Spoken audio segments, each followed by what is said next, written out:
Hello! Welcome to All Essays. Reach your academic heights. My name is Julie and I will be your instructor as we read through Virtue to Have Good Marriage. The article source is embedded in the video description below. Feel free to read along. Please note that you can get a custom, plagiarism-free essay for as little as $10 a page at All Essays. The link is in the description. The book opens with one of literature's most famous lines. The truth universally acknowledged was a conventional wisdom that Jane Austen wanted to share. This conventional wisdom on marriage takes us to the heart of the whole book, illustrating what are seen as truth and what are seen as right.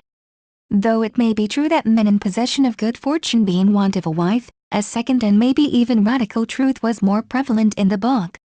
It is that a single woman, who may be in want of good fortune, be also in want of a man.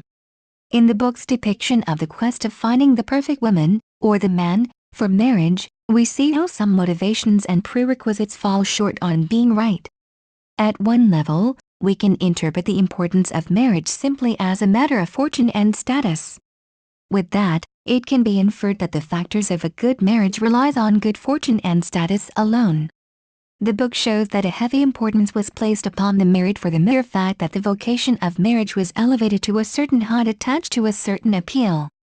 The social context within which the whole story works out has been explicitly over-welcoming of those married and discriminating those who are not.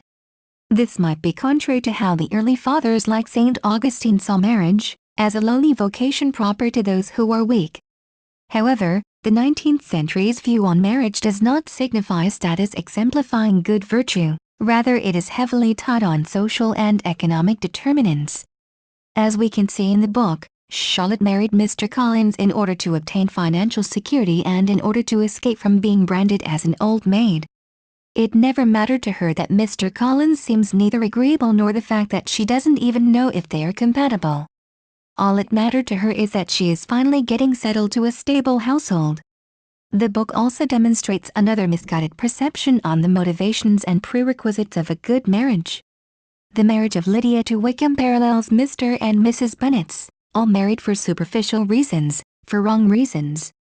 Lydia, deceived by her naivety and promiscuousness, married Wickham. Wickham, on the other hand, married to pay off his debts. Lydia did not even bother to get to know who Wickham is and she is already satisfied by the physical attraction that she feels for him. This same way goes with Mr. Bennet, who later paid the price for his hasty and sexually motivated decision to marry his wife. In spite of all these, Jane Austen manages to show the foundations of good marriage through the stories of Jane, Bingley, Elizabeth and Darcy. However, in my opinion, the foundations of Jane and Bingley's relationship was inadequate to be able to establish them as excellent. From the start, they display mutual attraction that was only strengthened by instances of conversations that I think is not enough. The only test that the relationship ever took was Darcy's prejudice towards Jane's intentions. But taking their dispositions, demeanor and outlook, it seems as though they are really played out to be together. Jane's pleasing nature was enough for Bingley to consider her a good wife. Though she may come from a family of almost no wealth and prestige, it doesn't make her unsuitable for marriage. If the book followed a traditional scheme, then the reader would be already satisfied with the love story between Jane and Bingley. However, the anti-hero and anti-heroine characters of both Darcy and Elizabeth made them the unlikely pair.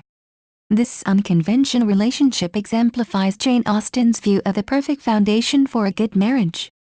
The two started out with contempt and disdain, contrary to Jane and Bingley's. However, because of the opportunities that were given to them to exemplify their real nature, virtues and talents, their relationship grew into one of literature's best.